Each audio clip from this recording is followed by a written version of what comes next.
You know, when we talk about a crime scene, we usually picture something temporary. There's yellow tape, chalk outlines, maybe some flashing lights. Right. It's a moment in time. The chaos happens, the investigation begins, Yeah, and then pretty quickly the physical space goes back to normal. exactly. The mess gets cleaned up, bleached, paved over, the world just moves on. Yeah. But there is one crime scene, right, in Boston that has been, I mean, essentially preserved in amber for more than 30 years now. It's incredible. If you go to the Fenway area today and you walk into the Isabella Stewart Gardner Museum, you are literally walking into a crime scene that hasn't been cleared since 1990. And it isn't subtle at all. It's not like there's a little plaque on the wall. Yeah. You walk into the Dutch room on the second floor, which is this incredibly opulent, dimly lit gallery, just packed with masterpieces, and you see them right away. Empty frames. 4 massive gilded frames. I mean, these are ornate, heavy, historic objects in their own right, and they're just empty. Yeah, just the blank kind of floral wallpaper staring back at you. Precisely. That damask silk wall covering is all you see. It gives you this visceral reaction. You feel it in your gut. It just feels wrong. It gives me chills every time I even see a photo of it. It's like a gaping wound right in the middle of all this incredible beauty. That's a perfect way to put it. It's a wound. It's a vigil. I think that's the only way you can describe it. Those empty frames, they are the defining image of the single largest property theft in history. Right. And I think that's really where we need to start, the sheer scale of this thing. Yeah, let's clarify what largest means here, because I think a lot of people hear art heist and they immediately think of, you know, a movie villain stealing a diamond in a briefcase. Right, something small and contained. Exactly. We're not talking about a few $1 million. We are talking about, conservatively, $500 million. At least. The low-end estimate is $500 million. Some go as high as $600 million. Yeah. But honestly, it's theoretical money at this point. How so? Well, how do you put a price tag on a Vermeer? There are only, 34, maybe 36 of them known to exist on the entire planet. Wow. Losing one is like losing a moon from our orbit. It is a cultural amputation. It's gone forever. 13 pieces in total, just vanished. Into thin air. So here's our mission for this deep dive. We have pulled every FBI file we could get our hands on, every memoir from the original investigators, all the deep-cut reporting on the Boston underworld, the security logs from that night, everything. We're going deep. We want to understand not just what was taken, but how a heist, this messy, and spoiler alert, it was incredibly messy, has managed to completely stump the FBI for over 3 decades. And maybe the biggest question of all, why are those frames still empty? Because usually, if art is stolen, a museum eventually moves on, they rehang the gallery, they don't just leave a scar on the wall for 30 years. Right. And to understand the theft and the scar, we have to go back to ground zero. We have to transport ourselves to Boston, March 18th, 1990. That date is absolutely crucial. The whole crime hinges on that specific date. It really does. Because anyone who spent any time in Boston, or heck, anyone who's seen a movie about Boston, knows that March 18th isn't just a Sunday. It is the morning after the night before. The big one. St. Patrick's Day in Boston is, well, it's a contact sport. That is a very polite way to put it. The entire city is effectively hungover. The police force has been dealing with parades, bar fights, public intoxication, just massive crowd control for 24 hours straight. They're exhausted. Completely spent. The streets are littered with green plastic beads and confetti. It's 1 a.m, the city's finally quiet, the adrenaline has crashed, and everyone's guard is down. And sitting right in the middle of this exhausted city is the museum, the Fenway Court, as it was first called. And we have to talk about Isabella Stewart Gardner herself for a minute, because she is the reason this heist plays out the way it does, and she's the reason those frames are still empty. Oh, she's an incredible character. Not your typical wealthy Victorian widow. Yeah. Not even close. No, she was like the original disruptor of Boston society. She was a New Yorker who married into old Boston money, which right away made her an outsider. And she leaned into it. She drank beer in public. She was a huge fan of boxing matches. She collected lions, actual lion cubs. She had lion cubs. Yes, and she built this museum to be her personal palace. It wasn't designed by some committee or a board of directors. It was her, and her alone, arranging every single object to fit her personal vision. And that personal touch isn't just a fun historical fact. It's actually legally binding, isn't it? This is the part I found fascinating in the museum's charter. It's the ultimate dead hand control. Gardner died in 1924, but her will was incredibly specific. It created what's known as a strict deviation clause. Okay, what does that mean? It basically said, my collection, as it is arranged, is a single, complete work of art. The arrangement of the paintings is the art itself. If you move a single painting, if you sell a painting, or if you buy a new one to fill a gap. Then the whole thing is forfeit. Exactly. The entire collection goes to Harvard University, and the museum is dissolved. Done. So the directors are completely paralyzed. If Rembrandt's Storm on the Sea of Galilee gets stolen, they can't just, move a nice Rubens over from the next room to fill the empty space. They can't. If they move the Rubens, they violate the will, and they lose the whole museum. So the empty frame stays. It preserves the arrangement that Isabella left behind in 1924. It's a legal obligation just as much as it's a memorial. It's poetic, but it's also so tragic. It just highlights the loss every single day. It does. But okay, let's look at the museum itself back in 1990. Because I think we all have this assumption that a place with Rembrandts and Vermeers has to be a fortress. We're picturing Mission Impossible, lasers, pressure plates, armed guards. And the reality was much more like Paul Blart, Mall Cop. It was that bad. It was dire. You have to remember, in the late 80s, the Gardner was really struggling financially. They were asset-rich, of course, owning these priceless paintings, but they were incredibly cash-poor. The endowment wasn't doing well. And the building itself was suffering. The building didn't even have a proper climate control system. I mean, can you imagine a Vermeer being subjected to Boston's humidity and wild temperature swings? It sounds like negligence. It was a lack of resources. But the security... Yeah. That was a real open secret. The sources we looked at all say the security flaws were common knowledge among the staff. I read that they didn't even have an insurance policy on the art. How is that even possible for a nonprofit that's holding public trust assets? It's actually more common than you'd think for major museums to self-insure. The premiums to insure a collection worth $500 million, even in 1990 money, would be astronomical. Millions a year. Money they didn't have. Exactly. So they roll the dice. The logic is, we'll invest in top-tier security instead of insurance. But they didn't invest in the security. That's the catch-22 here. They did not. The Board of Trustees made a really fateful decision a few years before the heist.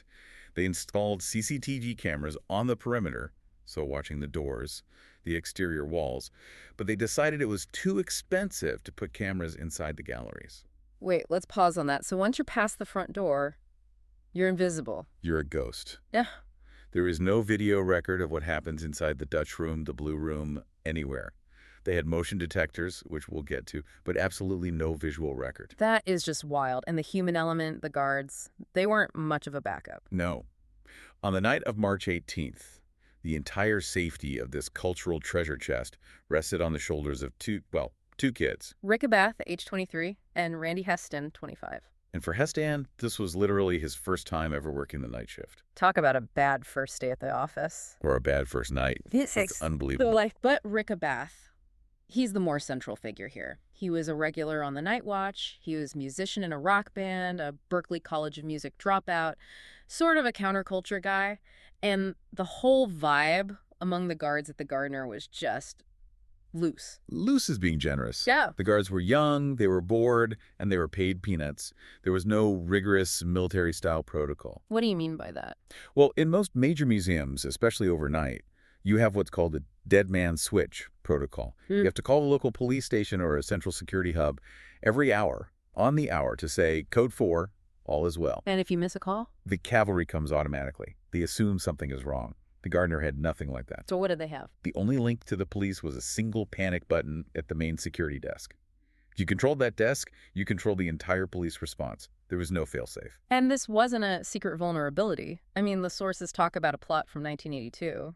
They do. The FBI had actually uncovered a plot by some Boston criminals to rob the museum 8 years prior. That scare did lead to some upgrades, specifically the infrared motion detectors we mentioned, but clearly the funding and the urgency just weren't there to make it truly secure. They plugged one hole but left the window wide open. That's a great way to put it. Yeah. So we have this vulnerable building in a hungover city, and now we have to look at the behavior of Rick Abath that night. Because even before the thieves showed up, things were strange. Right, this is what fuels all the inside job theories we're going to get into. Absolutely. So earlier in the shift, the fire alarm panel starts going haywire. It's signaling smoke in different rooms. The bath goes and checks. He sees nothing, and he just assumes the system is on the fritz. So he shuts down parts of the system. He silences the board. He does, but then, and he does the thing with the door. The side entrance, the staff door. Yes. The security logs show that during his rounds, Abath opened the side door to the street, just for a moment, and then closed it again. And he didn't tell his partner, Randy Heston, that he was doing this. No. His explanation later was that he was just checking to make sure it was locked. But you don't check a lock by opening the door. You check it by pulling on the handle. Right. Opening it breaks the seal. It breaks the magnetic contact on the alarm. And it looks an awful lot like a signal, like the coast is clear. Or it was just a bored 23-year-old wanting to get some fresh air, maybe smoke a cigarette. And that is the maddening thing about this case. Every single clue could be part of a massive conspiracy, or it could just be total incompetence and boredom. So the stage is set. It is 1:20 a.m. The city's asleep. The alarms are glitchy. The door has been opened and closed. And then a hatchback pulls up to that side entrance. Little Dodge Daytona. Two men get out. And they're not wearing ski masks. They're not in black turtlenecks carrying grappling hooks. No, they're wearing uniforms. Yeah. Boston police uniforms. They walk up to the buzzer. They press it. And Rick Abath, at the security desk, picks up the intercom. Police investigating a disturbance. Now, you have to put yourself in Abath's shoes for a second. You're sitting there, you look at this tiny, grainy CCTV monitor, the one monitor they actually had watching the door. You see 2 caps, 2 badges. And you know it's St. Patrick's Day. You know, people get drunk, they jump fences, they cause trouble. It's the most plausible story in the world. He thinks a neighbor saw a prowler and called the cops. Exactly. He respects the uniform. There's the psychological principle called command presence. We are conditioned from birth to obey authority figures. If a police officer tells you to open the door, your instinct is to open the door. Even though the museum's own policy was explicit, never open the door for anyone at night. No exceptions.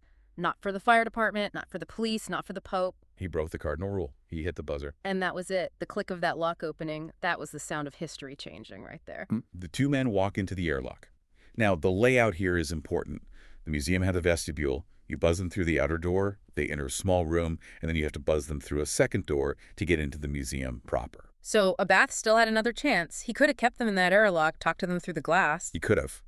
But he's already committed. He buzzes the second door, they walk right up to his desk. And this is where the dynamic shifts from, a routine check to an absolute nightmare. Because Abath notices something. The taller cop, his mustache looks weird. It looks fake.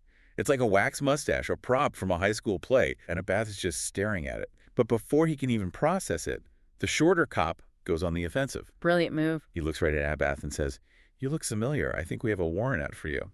Which is just, it's genius. It's evil genius. Because it puts Abath on the defensive immediately. He's not thinking about the mustache anymore. He's thinking, oh my God, did I not pay a parking ticket? Is this about the fire alarm from earlier? It completely freezes him. The cop tells him to step out from behind the desk. "Show me some ID." And the moment Abath steps out from behind that desk, he is stepping away from the only panic button in the entire building. He walked right into the trap.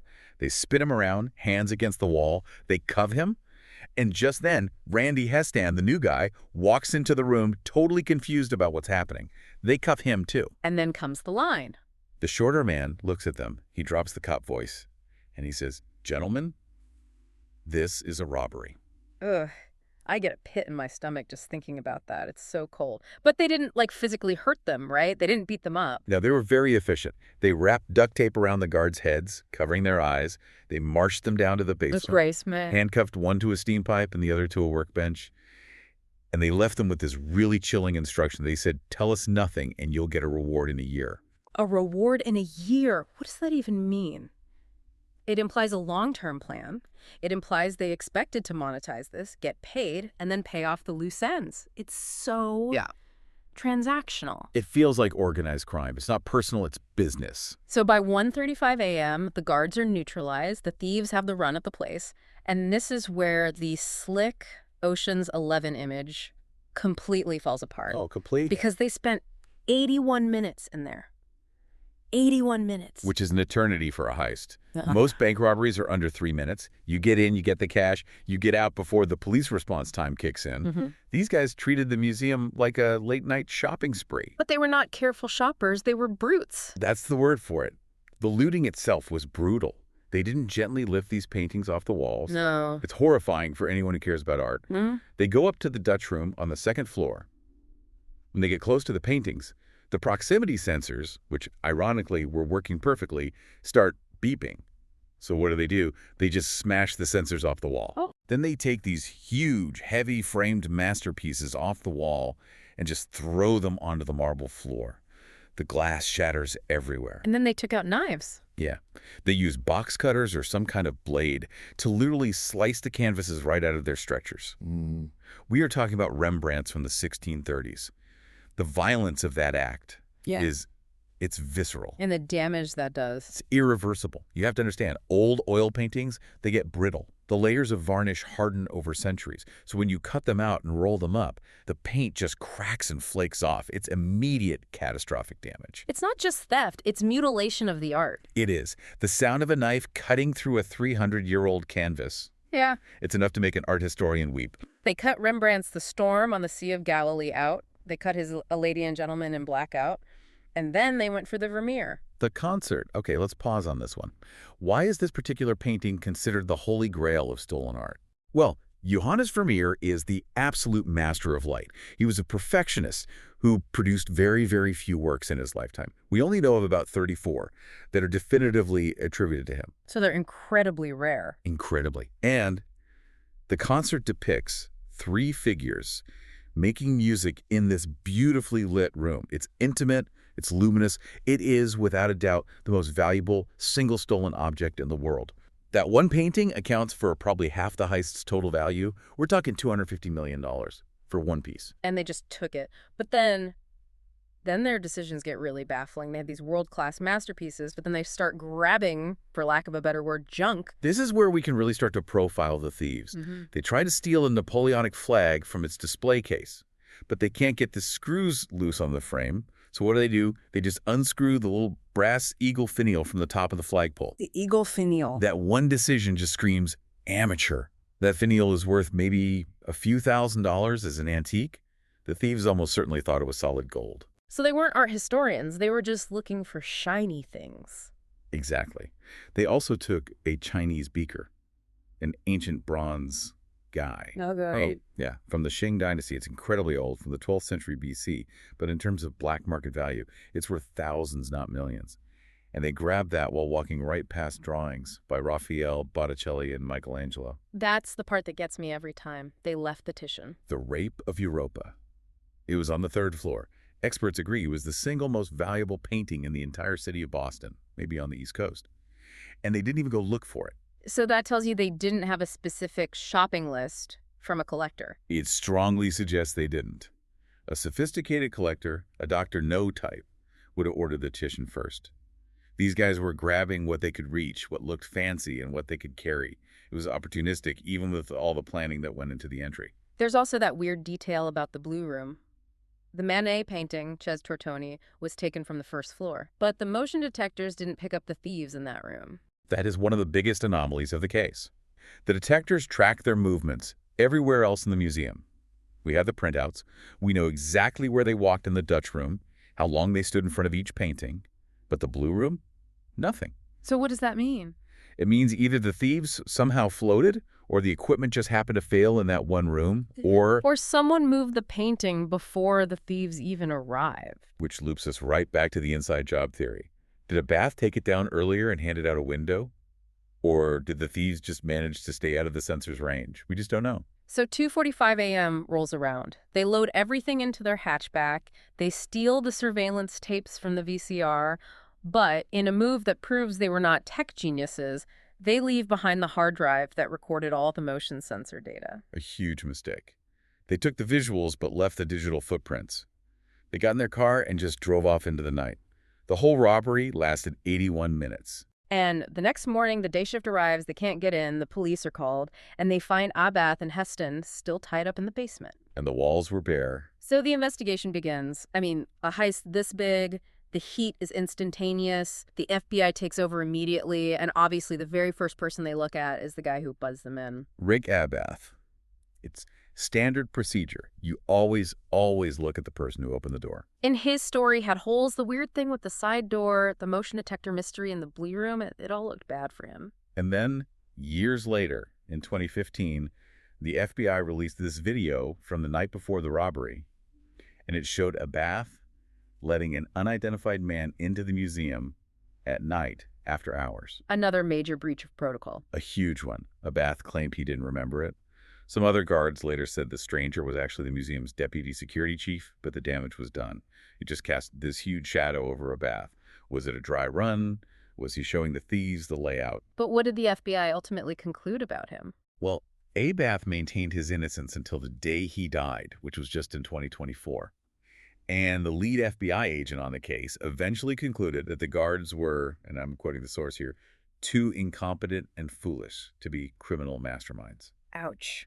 Cleared by reason of incompetence? That's a rough epitaph. It is, but it meant the investigation had to shift gears pretty quickly toward the Boston underworld. You just can't talk about a major crime in 1990 Boston without talking about the Irish mob and the Italian mafia. And the biggest, baddest name on the block, Whitey Bulger. James Whitey Bulger, the head of the Winter Hill Gang. Of course, he was a suspect. He basically ran the city. But the consensus among the FBI and investigative reporters is that Whitey didn't do it. Why not? Wouldn't he want that kind of payday? You'd think so, but the sources we found suggest he was actually furious about it. He was reportedly angry that someone committed a robbery of this magnitude on his turf without getting his permission or paying him a tribute. He wanted a cut. He wanted his cut. He actually had his own people looking for the real thieves because he wanted to tax them. He saw it as a sign of disrespect. What about the IRA theory? I read that one agent thought the fire alarm glitch was a calling card. Yeah, that was Agent McShane. He thought the tripping of the fire alarms might have been a tactic the IRA used in Northern Ireland to test police response times. And the IRA had used art theft for funding before. But ultimately, no solid evidence ever linked the paintings to Ireland.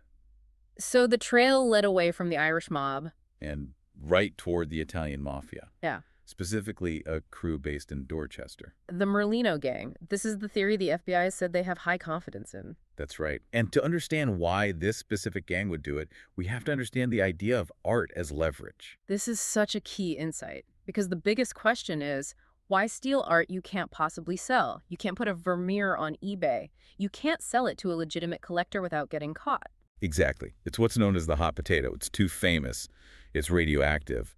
But in the underworld, a masterpiece like this isn't for selling. It's a get-out-of-jail-free card. Explain how that works practically. It's actually pretty simple. Let's say your boss gets arrested for racketeering, or you're facing 20 years for armed robbery. You have your lawyer make a quiet phone call to the district attorney. And say what? My client. He might know where the Gardner art is. If you were to, say, reduce his sentence, maybe the art finds its way home. So the painting becomes a hostage. It is the ultimate hostage. It's a bargaining chip. And at that time, the Merlino gang was in a lot of trouble. Their boss, Frank Salome, was under indictment. They needed chips. So who were the key players in this crew? Well, you have Carmelo Merlino, who ran an auto repair shop in Dorchester, a classic mob front. And then you have his associates, David Turner and George Reisfelder. These are rough guys, career criminals. And Reisfelder's particularly interesting, right? Very. He closely matched the police sketch of one of the thieves. The one with the fake mustache, potentially. And he died of a drug overdose just a year after the robbery in 1991. And there's that detail about a painting in his bedroom that just gives me goosebumps every time. It's incredible. Associates told the FBI that after the heist, Reisfelder had a painting hanging in his bedroom that looked an awful lot like the stolen Manet Ches Tortoni. Just hanging on his wall. That is unbelievably bold. Incredibly reckless. Yeah. But it kind of fits the profile of these guys. They weren't art appreciators. They were trophy hunters. But Reisfelder died. Merlino died in prison, so the trail goes cold with them. It does. But the FBI believes they traced the movement of the art from Boston to Connecticut to a man named Robert Gentile. Robert Gentile. This guy is a character straight out of a Scorsese movie. A used car salesman and mobster from Manchester, Connecticut. Gentile, who passed away in 2021, was a longtime associate of the Merlino crew. The FBI's leading theory is that as the heat got too intense in Boston, the paintings were handed off to Gentile for safekeeping. He was the fence, or the vault. And this leads to the famous backyard dig. This was huge news just a few years ago. It was. The FBI got a warrant, they stormed Gentile's house, they brought in ground-penetrating radar. They were absolutely convinced the art was buried on his property. He found something. They did. They found a false floor in his backyard shed, and beneath it was a ditch, a concrete-lined pit. But the ditch was empty. It was empty. Gentile's son later claimed it had flooded years before and probably ruined whatever had been in there. Oh, no. But inside Gentile's basement, the feds found something that convinced them they were on the right track. They found a handwritten list of all the stolen paintings with their estimated black market prices next to each one. That feels like a smoking gun. Why would a used car salesman in Connecticut have a price list for the Gardner art unless he was trying to sell it? Exactly. But Gentile was as old school as they come. He went to prison on unrelated charges. He was old. He was sick. He could have traded the art for his freedom, for better health care, for a comfortable end to his life. But he never talked. He stayed silent. He denied it until the very end. He always claimed he was being framed. So the art might have been in a shed in Connecticut and just rotted away. That is the absolute nightmare scenario. It is one of the leading theories, the damage theory. But there is another story, one that gives a little glimmer of hope. The story of the sighting. Right, the reporter, Tom Mashberg. This whole episode feels like something out of a noir film. It really does. So in 1997, Mashberg, who was a reporter for the Boston Herald, was in contact with a criminal named William Youngworth. Youngworth was an antiques dealer with ties to the Murdelino crew, and he claimed he could deliver the art, or at least prove it still existed. So he takes the reporter for a ride. A classic late-night ride. They drive to a warehouse in Red Hook, Brooklyn. It's dark, it smells like gasoline and damp cardboard. Just flashlights in a storage unit. That's the scene. Youngworth leads into a storage unit, pulls out this long cardboard tube, and he unrolls a canvas. Under the beam of a flashlight, Mashberg sees a seascape. He sees the storm, the boat, the waves. He sees the signature on the rudder of the ship, Rembrandt. And Mashberg was convinced. He wrote about it. He said he felt the soul of the painting. He was absolutely convinced. He noted the cracking on the canvas, which was consistent with the kind of damage we talked about. He saw the jagged edges where it had been cut from the frame. But experts are skeptical. Why? If he saw it, he saw it. Well, first there's the unfurling issue. As we discussed, the storm on the Sea of Galilee was covered in this thick, heavy varnish. If you tried to roll it up tightly enough to fit in a tube, the paint would likely shatter into a million pieces. It shouldn't unfurl easily like a poster. It should be stiff as a board. So it might have been a good forgery. It's possible. Or maybe it was done from stolen painting. But Youngworth also provided paint chips to the reporter as proof. Scraped them right off the canvas. And what did the lab results say? This is where it gets really murky. The chips were from the right time period, 17th century. They contained the right pigments, but the chemical analysis couldn't definitively match them to the specific oils used in that Rembrandt. However, some of the tests suggested the chips could be a match for the Vermeer. For the concert. Yes, but the whole thing fell apart. Youngworth wasn't doing this for his health. He wanted full immunity, all $10 million of the reward, and the release of his friend, a legendary art thief named Miles Connor, from jail. And the Fed said no? The feds don't negotiate with criminals like that. They said no, and the lead went cold. Just vanished. Which brings us to where we are today. It's been over 30 years. The case is still open. And the legal landscape has changed in a really important way. The statute of limitations for the theft itself. It expired back in 1995. Okay, explain what that means for our listeners. If I'm the guy who stole it, I can't be arrested for stealing it anymore. Correct. You cannot be prosecuted for the specific crime of robbery that happened on March 18th, 1990. That ship has sailed. However, there's always a however. You can still be prosecuted for possession of stolen property, which is a continuing crime. As long as you have the art, you are actively committing a felony. So whoever has it is still trapped. They are. But the U.S. Attorney's Office has offered this incredible deal. They have stated very clearly and publicly, if the art is returned, there will be no prosecution. Total immunity. They just want the culture back. And there's the money. The reward is now at $10 million. It is the largest private bounty ever offered for stolen property. $10 million. You could buy an island with that. You could disappear forever. And yet, still silence. Why? There are really three main theories on why they haven't been recovered. The first is the hot potato theory we talk about. The art is just too radioactive. Everyone in the world knows what it looks like. To show it is to get caught. So it just stays hidden in a basement, terrified of the light. Okay, what's theory two? The Code of Silence, or Omerta. The people who know where it is are gangsters who would rather die in prison than be labeled a rat. We saw that with Robert Gentile. And the third theory, the one I really hate to think about. The tragedy theory. That the art is just destroyed. That these amateur thieves stored these delicate centuries-old masterpieces in a damp basement or a sweltering attic. That the temperature fluctuations caused the paint to flake off and separate from the canvas. That they've basically turned to dust and mold. That the empty ditch in Gentile's shed really was the final resting place. It's a possibility we have to consider. I just refuse to accept that. Most people in the art world do too. Art is surprisingly resilient. And leverage is only useful if the asset still exists. If it's a pile of dust, it's worth nothing. If it's a painting, it's worth your freedom. So as we wrap up this deep dive, it all comes back to those empty frames on the wall. They're such a powerful symbol. They really represent hope. The museum hasn't filled them because they truly expect the art to return someday. They are, in a way, keeping the lights on for the concert in the storm. They're waiting. It's just a perfect storm of lax security, opportunistic gangsters, and this tragic loss of our shared cultural heritage. But the story isn't over. No, it's not. And here's a provocative thought to leave you with. We often imagine these paintings are in the castle of some drug lord in Colombia or in a secret vault in Switzerland. We think of a Bond villain. Right. But given the intensely localized nature of all the main suspects, Dorchester, Revere, Connecticut, it is highly probable that these masterpieces are still within a short drive of where we're sitting right now. They're not in Saudi Arabia. They're still somewhere in New England. Very likely. They could be in someone's attic. They could be behind a false wall in a suburban home. It's even possible the person who has them now doesn't even know what they are. You mean like Granddad passed away, he left this weird, dusty roll of canvas in the garage, and nobody's thought to look at it for 20 years? It is entirely possible. Or maybe someone is sitting on them right now, just terrified, not realizing that the $10 million is real and the promise of amnesty is real. They're just paralyzed by the weight of the secret. So if you're out there listening and you're cleaning out your attic this weekend, maybe take a second look at that old painting. And remember the reward. $10 million. No questions asked. The empty frames are waiting. Thanks for diving deep with us. Until next time.